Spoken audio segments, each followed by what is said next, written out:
entre les États-Unis et l'Iran. Il n'y a toujours pas d'accord, malgré quelques annonces qu'elles émanent de Washington, de Téhéran ou du médiateur pakistanais. Aux dernières nouvelles, selon des sources américaines, les deux pays auraient établi un accord cadre en vue de mettre un terme au conflit. Le vice-président américain Vance a de son côté indiqué que des progrès ont été effectués, mais Donald Trump doit encore approuver le texte.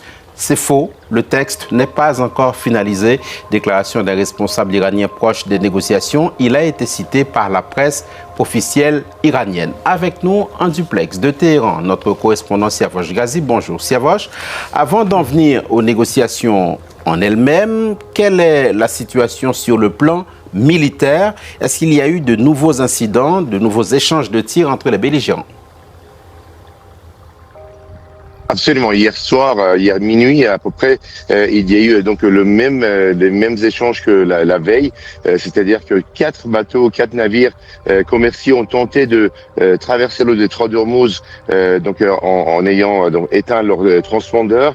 Il y a eu des tirs d'avertissement des gardiens de la Révolution. Ces navires ont été obligés de rebrousser chemin, de retourner dans le Golfe Persique. Pour l'Iran, pas question de laisser passer des navires sans l'autorisation des gardiens de la Révolution. Donc un nouvel incident s'est produit donc vers minuit hors de Téhéran. Ensuite, les Iraniens ont également fait état de tirs contre un drone ou d'autres avions ou drones américains.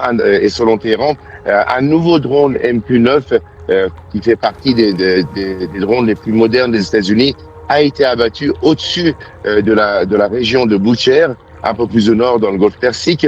Donc on en est resté là pour l'instant. Il n'y a pas eu d'autres incidents puisque les Américains n'ont pas réagi.